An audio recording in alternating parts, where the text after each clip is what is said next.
سيدنا ومولانا محمدا عبده ورسوله. ما بعد فقد قال الله سبحانه وتعالى في محكم التنزيل وفي الفرقان المجيد بعد أعوذ بالله من الشيطان الرجيم بسم الله الرحمن الرحيم ليلة القدر خير من ألف شهر. قال النبي صلى الله عليه وسلم اللهم إني أسألك الجنة وأستأجر بك من النار. رب اشرح لي صدري ويسر لي أمري واحلل عقدة من لساني يفقهوا قولي. رب زدني علما وما توفيقي إلا بالله عليه توكلت وإليه أنيب. அனைவருக்கும் மிகுந்த மரியாதைக்குரிய அல்லாஹ்வின் நல்லடியார்களே, பெரியோர்களே, சகோதரர்களே,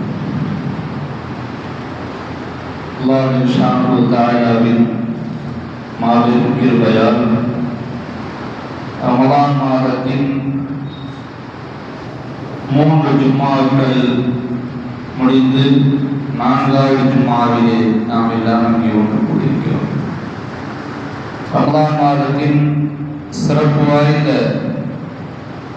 கடைசி 10 தினங்களில் நாம் எல்லாம் இங்கே ஒன்று கூடியிருக்கிறோம்.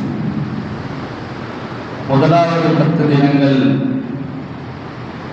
ரஹ்மத்துடைய 10 தினங்கள். நாயகம் ஸல்லல்லாஹு அலைஹி வஸல்லம் அவர்கள் ரமலான் மாதத்தின் துவக்கத்திலே ரஹ்மத்தை கேட்க சொன்னார்கள்.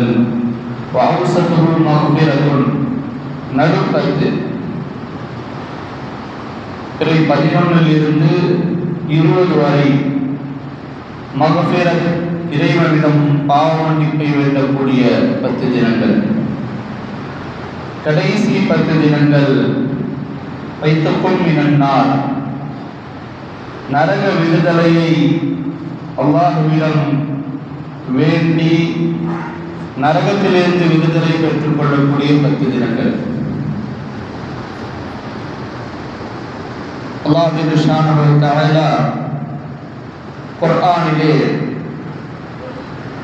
நல்லவர்களின் அடையாளமாக சொல்லும் பொழுது وَمِنْهُمْ مَنْ يَقُولُ رَبَّنَا آتِنَا فِي الدُّنْيَا حَسَنَةً وَفِي الْآخِرَةِ حَسَنَةً وَقِنَا عَذَابَ النَّارِ. அவர்கள் அல்லாஹ்விடம் இவ்விடம் துஆ செய்வார்கள், ரப்பனா ஆத்தினா ஃபித் துன்யா ஹஸனதன், இறைவா உலகத்திலே நன்மையை எங்களுக்கு கொடு, வஃபில் ஆகிரத்தி ஹஸனதன், மறுமையின் நன்மையை எங்களுக்கு கொடு, வஃகினா அஸாபன் நார், நரகத்தை விட்டும் விடுதலையை எங்களுக்கு தா என்று அவர்கள் துஆ செய்வார்கள். கிட்டத்தட்ட இந்த துஆவை நாம் எல்லா தொழுகையிலும் கேட்டுக்கொண்டிருக்கிறோம். நரக விடுதலை என்பது ஒரு முஃமினுக்கு மிக அவசியமான ஒன்று. அல்லாஹ் சுப்ஹானஹு வ தஆலா சோனத்தை விட குர்ஆனிலே நரகத்தை பற்றி எச்சரிக்கை ஊட்டக்கூடிய வசனங்களை அதிகமாக இறக்கி வைத்திருக்கிறார்.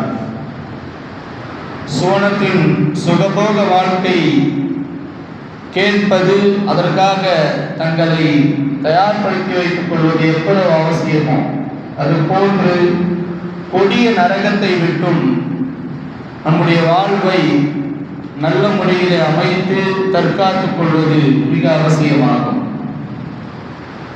நரகத்தின் ஒரு நாள் என்பது இந்த உலகின் 500 நாள் 1000 நாட்களை விட அதிகமானது.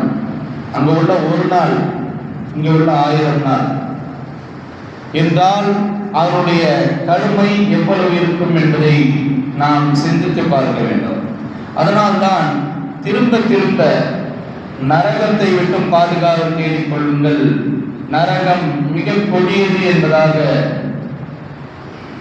அல்லாஹ் சுப்ஹானஹு வ தஆலா தன்னுடைய மறையிலே அதன் வேதனையை குறித்தும் நரகத்தில் சென்றவர்கள் படும் பாட்டை குறித்தும் அல்லாஹ் சுப்ஹானஹு வ தஆலா திரும்ப திரும்ப கூறி காட்டுகின்றார். ரமலானின் இந்த கடைசி 10 தினங்கள் அந்த கொடிய நரகத்தை விட்டும் நாம் இறைவனிடம் பாதுகாப்பு தேடக்கூடிய மிக முக்கியமான நாட்கள். அல்லாஹ் ஜல்லஷானஹு வ தஆலா நம்மை அந்த நரகத்தை விட்டும் பாதுகாத்து சோனத்தை தந்து கொள்வானாக. கண்மணி நாயகம் ஸல்லல்லாஹு அலைஹி வஸல்லம் அவர்கள் மிக அதிகமாக நரக விடுதலை குறித்து இறைவனிடத்திலே துஆ கேட்பார்கள். துஆ கேட்கும்படி நபி ஸல்லல்லாஹு அலைஹி வஸல்லம் அவர்கள் நமக்கு கற்றுத் தந்திருக்கிறார்கள். ஒவ்வொரு நாளும் நபி ஸல்லல்லாஹு அலைஹி வஸல்லம் அவர்கள் மக்ரிப் தொழுகைக்கு பின்னால் 7 முறை அல்லாஹும்ம அஜிர்னி மினன் நார், இறைவா நரகத்திலிருந்து எனக்கு விடுதலையை கொடு என்று நபி ஸல்லல்லாஹு அலைஹி வஸல்லம் அவர்கள் துஆ கேட்பார்கள் என்று வந்திருக்கிறது. இன்னொரு துஆவிலே நாயகம் ஸல்லல்லாஹு அலைஹி வஸல்லம் அவர்கள் இப்படி கேட்கின்றார்கள், அல்லாஹும்ம இன்னி அஸ்அலுக்கல் ஜன்னத, இறைவா உன்னிடத்திலே சோனத்தை வேண்டுகின்றேன், வஅஸ்தஜீரு பிக மினன் நார், உன்னிடத்தில் நரகிலிருந்து நான் விடுதலையை வேண்டுகிறேன் என்று நபி ஸல்லல்லாஹு அலைஹி வஸல்லம் அவர்கள் துஆ கேட்பார்கள் என்று ஹதீஸிலே வருகின்றது. யார் நரகத்தை விட்டு விடுதலை வேண்டுகிறாரோ அல்லாஹ்விடத்திலே அதிகமான நரக விடுதலை கேட்கக்கூடியவர்களுக்கு அந்த நரகமே சொல்லும், இறைவா இவன் என்னிடம் இருந்து பாதுகாவ தேடிவிட்டான், இவனை என்னை விட்டு விடுதலை கொடு என்று இந்த நரகம் சொல்லும் என்பதாக ஹதீஸிலே வருகின்றது. மறுமை நாளிலே நியாய தீர்ப்பு முடிந்ததற்கு பின்னால் ஒரு ஹதீஸ் வருகிறது. நரகத்தில் அல்லாஹ் ஜல்லஷானஹு வ தஆலா யாருடைய உள்ளத்திலே ஒரு சிறிதளவு ஈமான் இருக்குமோ அவர்களையும் கூட நரகத்தில் இருந்து வெளியே எடுத்து விடுவான். அதிலே கடைசியாக சோனம் செல்லக்கூடிய மனிதனின் நிலையை குறித்து நபி ஸல்லல்லாஹு அலைஹி வஸல்லம் அவர்கள் சொல்கிறார்கள், கடைசியாக ஒரு மனிதனை நரகில் இருந்து வெளியேற்றப்படும். அவனுடைய உள்ளத்திலே சிறிதளவு ஈமானின் காரணமாக அவன் நரகத்தில் இருந்து வெளியேற்றப்படுவான். நரகத்தில் இருந்து வெளியே எடுத்ததும் அவனுக்கு எடுத்த எடுப்பில் சோனம் வழங்கப்பட மாட்டார். அவன் செய்த பாவங்கள் ஏராளமாக இருக்கும், அவனுக்கு நரக விடுதலை மட்டும் அளிக்கப்பட்டிருக்கும். அவனுடைய முகம் நரகத்தின் திசையை நோக்கி இருக்கும். அந்த அடியான் அல்லாஹ்விடத்தை கேட்பான், இறைவா இத்தனை ஆண்டுகள் கடுமையான வேதனையை நான் சோதித்து விட்டேன், அந்த வேதனையை என்னால் நினைத்து கூட பார்க்க முடியாத அந்த அளவுக்கு வேதனை, மறுபடியும் என்னை அதே திசையை நோக்கி அமர வைத்திருக்கிறாய், என்னுடைய முகத்தை வேறு பக்கம் திருப்ப அப்படின்னோம். அல்லாஹ் ஜல்லஷானஹு வ தஆலா சொர்க்கம் இருக்கக்கூடிய திசையை பார்த்து அவனுடைய முகத்தை திருப்பி விடுவான். கொஞ்ச நாள் இருப்பான். இருந்ததற்கு பின்னால் அவன் இறைவனிடத்தை கேட்பான், இறைவா நரகத்தினுடைய அனல் இன்னும் அழித்து கொண்டிருக்கின்றது, கொஞ்சம் என்ன சொர்க்கத்தின் பக்கத்தில் வச்சா அனல் காத்து கொஞ்சம் கம்மியா இருக்கும் அப்படின்னு. அல்லாஹ் ஜல்லஷானஹு வ தஆலா அவனுடைய கோரிக்கையை ஏற்று சொர்க்கத்தினுடைய ஒரு மரத்திற்கு பக்கத்தில் அவனை கொண்டு போய் வைப்பான். அப்பொழுது அந்த அடியான் கேட்பான், யாரெல்லாம் மரத்துக்கு பக்கத்து வரைக்கும் கொண்டு வந்துட்டேன், மரத்துக்கு நல்ல என்ன விட்டுறேன் அப்படின்னு கேட்பான். அல்லாஹ் கேட்பான், இதுக்கு மேலே நீ வாக்கு மாறக்கூடாது, நரகத்திலேருந்து முகத்தை திருப்ப சொன்ன திருப்பிட்டேன், அனல் தாங்க முடியல, கொஞ்சம் சொர்க்கத்துக்கு பக்கத்தில் வச்சேன், இப்போ மரத்துக்கு அடியில் இருந்துட்டு அதனுடைய நிழலில் உட்காரணும்னு கேட்குறிய, இது நியாயமா? இல்லை இல்லை, இதுக்கு மேலே நான் கேட்கவே மாட்டேன், இதுதான் கடைசி அப்படின்னு அல்லாஹு தஆலா அந்த மரத்தின் நிழலிலே அமர வைப்பான். இவருக்கு சொர்க்கத்தின் காட்சியை பார்க்க பார்க்க ஆசை அதிகமாகிடும். மனுஷனுடைய ஆசையை பற்றி சொல்லவே தேவையில்லை. யாருதான் இவ்வளோ தூரம் கொண்டு வந்தேன், கடைசியாக ஒரு கோரிக்கை எல்லாருக்கிட்ட கேட்பான், நீ கடைசியாக எத்தனை வாட்டி கேட்ட? சரி இதுக்கு மேலே கேட்க மாட்டேன். இல்லை இல்லை கேட்க மாட்டேன், இதுதான் கடைசி, இதுக்கு மேலே நான் எதுவுமே உங்ககிட்ட கேட்க மாட்டேன். மரத்துக்கு வரைக்கும் வந்துட்டோம், அப்படியே தலைவாசலில் விட்டேன்னா நான் பார்த்துக்கிட்டே என் பொழுது கழிச்சிடுவேன், நான் பார்த்துக்கிட்டே என்னுடைய ஆயுசை அப்படியே கழிச்சிடுவேன். அப்புறம் அல்லாஹ் ஜல்லஷானஹு வ தஆலா சொர்க்கத்தின் தலைவாசலில் அவனை அமர வைத்து விடுவான். சொர்க்கத்தின் காற்று, அவனுடைய இன்பங்கள், அதை பார்த்துட்டு அவனுக்கு இன்னும் ஆசை அதிகமாகிடும். இதுக்கு மேலே அல்லாஹ் கிட்ட போனோம்னா தொலைச்சிடுவான். அல்லாஹ் மறுபடியும் நரகத்திலே போட்டாலும் ஆச்சரியப்படுறதுக்கு இல்லை அப்படின்ட்டு இருந்தாலும் தைரியத்தை வர வச்சுட்டு அல்லாஹ் தான் அரஹமுர் ராஹிமீனா இருக்கிறானே போய் கேட்டுருவோம். ரெண்டில் ஒன்று பார்த்துருவோம். நல்லா கிட்ட கேட்பான், யாரெல்லாம் இருக்கணும், என்ன ஆரம்பிச்சிட்டியா அப்படின்னு நல்லா கேட்பான். யாரெல்லாம் சொர்க்கத்தினுடைய வாசல் வரைக்கும் வந்துட்டேன், கொஞ்சம் அப்படியே உள்ள விடுறேன். அல்லாஹ் தாலா கேட்பான், நீ எவ்வளோ பாவம் செஞ்சிருக்க தெரியுமா அப்படின்ட்டு. உன்னுடைய பாவத்தை எல்லாம் ஒத்துக்கிறியா? ஒத்துக்கிறேன். அல்லா, நான் உனக்கு மாறு செஞ்சேன், உனக்கு பாவம் செஞ்சேன், உலகத்தில் உன்னுடைய பேச்சை நான் மதிக்கவே இல்லை, அப்படித்தான் வாழ்ந்தேன் என்று ஒற்றுக்கொள்வான். அல்லாஹ் தாலா சிரித்து கொண்டே அவனை ஆபே ஹயாத் என்று சொல்லப்படக்கூடிய ஒரு நதி நீரிலே அவனை குளிக்க வைக்கும். காஞ்சி கருவாடாக இருந்த அந்த மனிதன் அப்படியே புது குழந்தையை போல அவனுடைய தேகத்தில் சதைகள் ஒட்டி கொள்ளும். அவனை கடைசியாக அல்லாஹ் ஜல்லஷானஹு வ தஆலா சொர்க்கத்தின் உள்ளே நுழைய வைப்பான் என்ற ஹதீஸை சொல்லிவிட்டு நபி ஸல்லல்லாஹு அலைஹி வஸல்லம் அவர்கள் தங்களுடைய கடவாய்ப்பல் தெரியும் அளவுக்கு சிரித்தார்கள். இந்த சம்பவத்தை கூறிவிட்டு என்று ஹதீஸிலே வருகின்றது.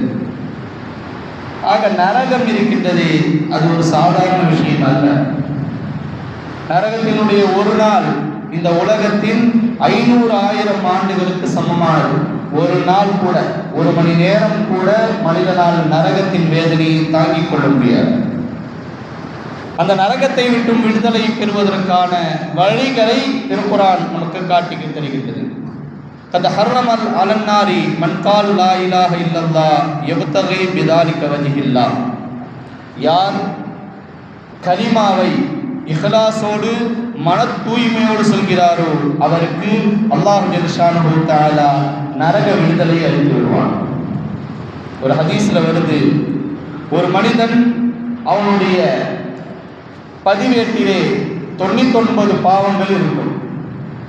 நன்மை தரக்கூடிய தராசிலே அவனுடைய நன்மை தீமைகளை எடை போடப்படும். 99% அவனுடைய தராசு தட்டிலே பாவங்களால் மிகுதமாக இருக்கும். நன்மையின் தராசு தட்டு கனத்தால் தாழ்ந்துவிடும், தீமையின் தராசு தட்டு கனத்தால் தாழ்ந்துடும், நன்மையின் தராசு தட்டு மேலே போயிடும். அப்பொழுது ஒரே ஒரு நன்மை எடுத்து அந்த தட்டிலே வைக்கப்படும். நன்மையின் தராசு தட்டு கடத்தால் தாழ்ந்தும், தீமையின் தராசு தட்டு மேலே போய்விடும்.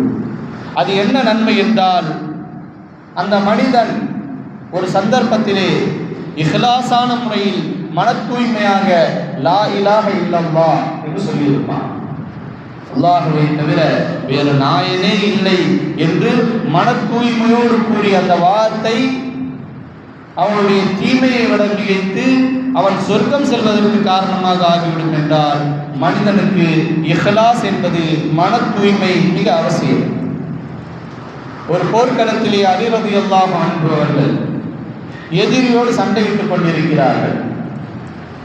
அந்த எதிரியை அடித்து அவனை கீழே தள்ளி அவனுடைய நெஞ்சின் மீது ஏறி உட்கார்ந்து கொள்கிறார்கள் அலி ரலியல்லாஹு அன்ஹு. கோவத்தை அந்த எதிரி காரி அலி ரலியல்லாஹு அன்ஹு அவருடைய முகத்தில் துப்பி விடுகிறான். நம்மளை கொன்று வேற அலி அப்படின்னு நினைச்சுக்கிட்டு அவர் இருக்கும்பொழுது அலி ரலியல்லாஹு அன்ஹு அவங்க அந்த கைதி அந்த அந்த தன்னோடு போரிட்டு அந்த காக்கரை விட்டு எப்படி செல்லுவான். அப்பொழுது அந்த நபர் கேட்பார், அலியே, என்னோடு மிக மூர்க்கமாக போர் செஞ்சீங்க, என்னை அடிச்சு கீழே தள்ளிங்க, உயிர் போயிடும்ன்ற பயத்தில் உங்களை நான் காரி துப்புனேன், என்னை கொல்லாம நீங்க எஞ்சி போறீங்க, என்ன காரணம் அப்படின்னு கேட்கும்பொழுது அலி ரலியல்லாஹு அன்ஹு அவர்கள் சொல்வார்கள், உன்னோட போரிட்டேன், உன்னை என்னுடைய பலம் கொண்டு தாக்கினேன், உன்னை கீழே தள்ளினேன், கீழே தள்ளி உன்னுடைய மேல் ஏறி உட்கார்ந்தேன். இப்ப செய்யும் பொழுது என்னுடைய உள்ளத்தில் அல்லாஹுவை தவிர வேறு யாருமே இல்லை, அல்லாஹுக்காக செய்யற அப்படின்ற ஒரு எண்ணம் இருந்துச்சு. நீ என்னுடைய முகத்தில் துப்பியதும் எனக்கு கோபம் வந்துவிட்டது. உன் மேல தனிப்பட்ட முறையில் கோபம் வந்துச்சு, இது அல்லாஹுக்கான கோபம் அல்ல, இது என்னுடைய கோபம் என்பதாக எண்ணி நான் இறங்கிவிட்டேன் என்பதாக அலி ரலியல்லாஹு அன்ஹு அவர்கள் சொன்னவுடன் அவர்களின் மன தூய்மையை பார்த்து அந்த எதிரி இஸ்லாத்தை ஏற்றுக்கொள்கிறார். இதுதான் அல்லாஹ் ஜல்லஷானுஹு தஆலா நம்மிடம் எதிர்பார்ப்பது. நம்முடைய உள்ளத்திலே ஒரு சிறிதளவு அல்லாஹுக்காக செய்கிறேன் என்ற எண்ணம் இருந்தாலும் கூட நாம் மிகப்பெரிய சொர்க்கம், இந்த உலகத்தை விட 10 மடங்கு மிகப்பெரிய சொர்க்கத்தை கொடுப்பதற்கு அல்லாஹ் ஜல்லஷானுஹு தஆலா தயாராக இருக்கின்றார். டெல்லியிலே வாழ்ந்த ஒரு மிகப்பெரிய இறை நேசர் அல்லாமா குத்துபுத்தீன் பக்தியார் ஹாக்கி குத்துப் மினார் என்பது அவருடைய நினைவாக கட்டப்பட்டது. அவருடைய மரண வேளையிலே ஒரு உயிர் எழுதிவிட்டு செல்கிறார்கள். என்னுடைய ஜனாசாவை தொழக்கூடியவர்களுக்கு 4 தன்மை இருக்கும், அவங்க தான் என்னுடைய ஜனாசாவை தொழ வைக்கணும். 4 தன்மைகளை 4 நல்ல குணங்களை பெற்றவர் தான் என்னுடைய ஜனாசாவை தொழ வைக்க வேண்டும். வேறு யாருமே இந்த டெல்லியில் இந்த ஊரில் என்னுடைய ஜனாசாவை தொழ வைக்கக்கூடாது.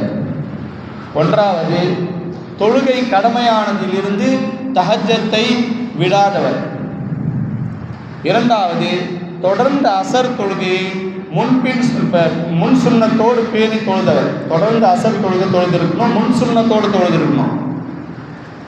3வது, அந்நிய பெண்களை காம பார்வையாக பார்க்காதவர். 4வது, ஜமாத் தொழுகையை தக்பீர் தஹரிமா பேணி தொழுதவர். ஜமாத் தொழுகையை விடாமல் இருக்கிறது மட்டுமல்ல, இமாம் தக்பீர் கட்டும் போது அவர் கூடவே சேர்ந்து தக்பீர் கட்டியவர். அதுதான் தக்பீர் தஹரிமான்னு. இமாம் அல்லாஹு அக்பர் அப்படின்னு சொல்லும் பொழுது நாமும் சேர்ந்து தக்பீர் கட்ட வேண்டும். இப்படி அவருடைய வாழ்நாள் முழுக்க செய்தவர். இந்த 4 தன்மைகள் இருக்கிறவர் தான் தொழு வைக்கணும் அப்படின்ட்டு அல்லாமா குத்துபுத்தீன் பக்தியார் ஹாக்கி அவங்க உயிர் எழுதிட்டு மௌத்தா போயிடுறாங்க. ஜனாசா வைக்கப்பட்டிருக்கிறது, யாரோ இருக்கிறாங்கன்னு தான் எழுதி வச்சிருக்காங்க. சரி, அந்த தன்மை உடையவர்கள் வருவார்கள் என்று எதிர்பார்த்து ஒவ்வொரு நேர தொழுகையாக கழிஞ்சிக்கிட்டு இருக்கு. கடைசியில் ஒரு துண்டை போட்டு கொண்டு வர்ற அவர் யாருன்னா, முகலாய அரசு ஆட்சி செய்த ஒரு மன்னர்கள் ஒருவர். அவர் வந்து அந்த ஜனாசா கிட்ட நின்று அழுதுன்னு சொல்றாரு, இவ்வளோ நாள் நான் செஞ்ச இந்த நல்ல காரியங்கள் யாருக்குமே தெரியாமல் இருந்தது, இன்னைக்கு ஊருக்கே தெரிகிற மாதிரி ஆக்கிட்டீங்களே அப்படின்னு அழுதுட்டு அவருடைய ஜனாசா தொழுகையை தொழு வைக்கிறார். அவர் தான் டெல்லியை ஆண்ட ஷம்சுத்தீன் என்பவர். ஒரு மன்னர் எவ்வளவு இஹ்லாஸாக தன்னுடைய வாழ்நாளில் ஒரு நேர அசர் தொழுகையும் முன் சுன்னத் தொழாமல் தொழுததே இல்லை. இமாம் ஜமாத்தோடு தக்பீர் தஹரிமாவோடு அவருடைய வாழ்நாளில் எந்த நேர தொழுகையும் ஈடுபட்டதே இல்லை. தஹஜ்ஜத்தை நினைவு தெரிந்த நாளில் இருந்து தவறாமல் தொழுதிருக்கிறார் என்றால் அதுவும் அந்த ஊரிலே வாழ்ந்த மன்னர். அவர் செய்த இந்த நல்ல காரியம் அந்த ஊரில் உள்ள மக்களுக்கு கூட தெரியல, அந்த இறைநேசருக்கு தெரிந்திருக்கின்றது. அவர்தான் கடைசியாக அந்த மன்னருக்கு ஜனாசா தொழ வைத்தார் என்று நாம் வரலாற்றிலே காண்கின்றோம்.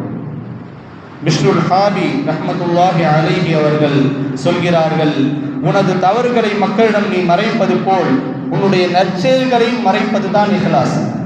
நாம் ஏதாவது தவறு செய்கிறோம், நாம் ஏதாவது தப்பு செய்கிறோம், அது மற்றவங்களுக்கு தெரிஞ்சிடக்கூடாது, மற்றவங்களை நம்மளை பார்த்தா தப்பாக நினைப்பாங்க அப்படின்னு எந்த அளவுக்கு நம்முடைய தவறுகளை மறைத்து கொள்கிறோமோ, அதே போன்று நாம் செய்யக்கூடிய நற்கர்மங்களை நல்ல செயல்களை மற்றவர்களை விட்டு மறைத்து கொள்ள வேண்டும். அப்படி மறைத்து செய்வது தான் இஹ்லாஸ். இன்னைக்கு நல்ல காரியங்களில் 4 பேர் பார்க்கணும், நம்மளை பாராட்டணும்னு எல்லோருக்கும் தெரிகிற மாதிரி செய்கிறோம். கெட்ட காரியங்களை அப்படி செய்கிறதில்லை. ஆனால் பிஷ்ருல் ஹாபி ரஹ்மத்துல்லாஹி அலைஹி அவர்கள் சொல்கிறார்கள், உங்களுடைய நல்ல காரியங்கள் மறைவாக இருக்க வேண்டும். எப்படி நீங்கள் தீய காரியங்களை மறைக்கிறீர்களோ அது போல. சாதாரணமாக தொழுவர் யாரும் பார்க்கலன்னா, ஆனால் யாராவது பார்க்குறாங்க, நம்மளை நோட் பண்ணுறாங்கன்னு தெரிஞ்சிருச்சுன்னா அவர் தொழக்கூடிய ஸ்டைலே வேறு மாதிரி இருக்கும். ஏன்னா நம்மளை ஒருத்தர் பார்த்துட்டு இருக்காங்க, முகஸ்துதியாக மாறிவிடுகின்றது. நாளை மறுமையிலே சிலருடைய தொழுகையை கந்தல் துணியை தூக்கி வீசி எறிவதைப் போல அவருடைய முகத்திலே வீசி எறியப்படும் என்பதாக ஹதீஸ்ல வருது. காரணம் என்ன? மற்றவங்க பார்க்கணுன்றதுக்காண்டி அவர் தொழுகிறாரு. அவருடைய தொழுகை சுன்னத்தை பேணி, தொழுகையின் சட்டங்களை பேணி இல்லை என்ற காரணங்களுக்காக அவருடைய முகத்திலே திருப்பி வீசி எறியப்படும் என்பதாக வருகின்றது. ஆக இஹ்லாஸ் என்பது நம்முடைய இறைவனின் பொருத்தத்தை பெற்றுத் தருவதோடு மட்டுமல்லாமல் நமக்கு நரக விடுதலை வாங்கி தரும் என்பதாக ஹதீஸ்ல வருகின்றது. நபி ஸல்லல்லாஹு அலைஹி வஸல்லம் அவர்கள் சொன்னார்கள், இத்தகின் நார வலவ் பிஷ்ஷிக் தம்ரா. தர்மம், நீங்கள் செய்யக்கூடிய தர்மங்கள் நரக நெருப்பை விட்டு உங்களை பாதுகாக்கும். இத்தகின் நார, நரகத்தை பயந்து கொள்ளுங்கள், வலவ் பிஷ்ஷிக் தம்ரா. ஒரு பேரித்தம்பழத்தை தர்மமாக கொடுத்தாவது நீங்கள் நரகத்தை விட்டு உங்களை பாதுகாத்துக் கொள்ளுங்கள். தர்மம் என்பது நரகத்தை விட்டு உங்களை பாதுகாக்கும். ஒரு தடவை அன்னை ஆயிஷா ரலியல்லாஹு அன்ஹா அவர்களுடைய வீட்டின் கதவு தட்டப்படுகின்றது.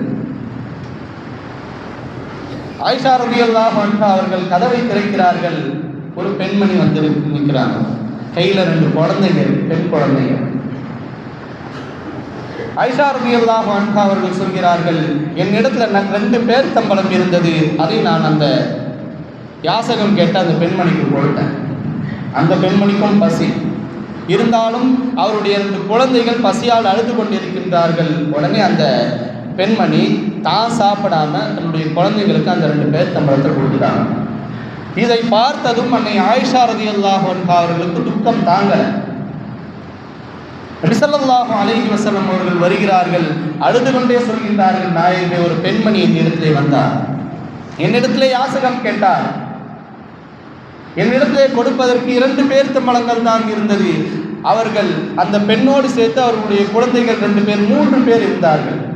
அந்த பெண்மணி பேரித்தம்பழத்தை வாங்கி அவளுக்கு பசியாக இருந்தாலும் கூட அந்த பசியை பொறுத்து கொண்டு அந்த பேரித்தம்பழங்கள் 2ஐயும் தன்னுடைய குழந்தைகளுக்கு கொடுத்தார் என்று சொன்னபோது நாயகம் ஸல்லல்லாஹு அலைஹி வஸல்லம் அவர்கள் சொன்னார்கள், ஆயிஷாவை கவலைப்படாது, அந்த 2 குழந்தைகள் அந்த பெண் நரகம் செல்வதை விட்டு தடுக்கும் என்பதாக சொன்னார்கள்.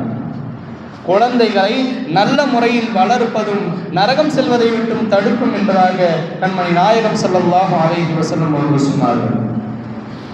ரமலானுடைய கடைசி 10 தினங்கள் நபி ஸல்லல்லாஹு அலைஹி வஸல்லம் அவர்கள் அதிகமாக நரக விடுதலையை கேட்கும்படி சொல்லியிருக்கிறார்கள்.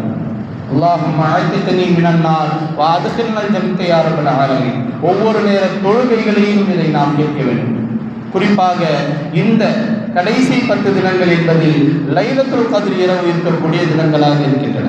லைலத்துல் கத்ர் என்பது வெறும் 27வது நாள் மட்டும் இல்லை. நபி ஸல்லல்லாஹு அலைஹி வஸல்லம் அவர்கள் ஒற்றைப்படை இரவுகளை தேடிக்கொள்ளுங்கள் என்று சொன்னார்கள். 2 இரவுகள் கழிந்து விட்டது, இன்னும் 3 இரவுகள் தான் நமக்கு இருக்கிறது. 27வது நாள், 25வது நாள், 27வது நாள், 29வது நாள். இந்த 3 இரவுகள் நாம் அதிகமாக நின்று வணங்கி இறைவனின் பொருத்தத்தை அடைந்து கொள்வதற்கு முயற்சிக்க வேண்டும். குறைஞ்சபட்சம் அந்த நாளிலாவது நாம் இஷாவினுடைய தொழுகையை இமாம் ஜமாத்தோடு தொழுதுவிட்டு, தராவீஹ் முழுமையாக தொழுதுவிட்டு அன்றைய ஃபஜ்ர் தொழுகையை நாம் தொழுவதற்கு முயற்சிக்க வேண்டும். இந்த 2 தொழுகையும் இமாம் ஜமாத்தோடு தொழுதுவிட்டால் ஒரு ஹதீஸ்ல வருது, அவர் இரவு முழுக்க நின்று வழங்கிய நன்மையை பெற்றுக் கொள்கிறார். இந்த கடைசி 10 தினங்களில் நாம் தஹஜ்ஜத் தொழுகையை தவறாமல் தொழுவதற்கு முயற்சிக்க வேண்டும். தஹஜ்ஜத் அதிகப்படியாக 12 ரக்காத்துகள் வரை ஹதீஸிலே சொல்லப்பட்டிருக்கின்றது. முடிந்த அளவுக்கு நாம் 4 ரக்காத்துகளாவது அந்த தஹஜ்ஜத்துடைய நேரத்திலே இருந்து தொழுவதற்கு முயற்சிக்க வேண்டும். இந்த ஒற்றைப்படை இரவுகள் வரக்கூடிய இந்த 3 நாட்களிலாவது நாம் பள்ளியிலே இருந்து யாத்திகாஃப் இருப்பதற்கு முயற்சிக்க வேண்டும். பெண்கள் தங்களுடைய யாத்திகாஃபை வீட்டிலேயே செய்து கொள்ளலாம்.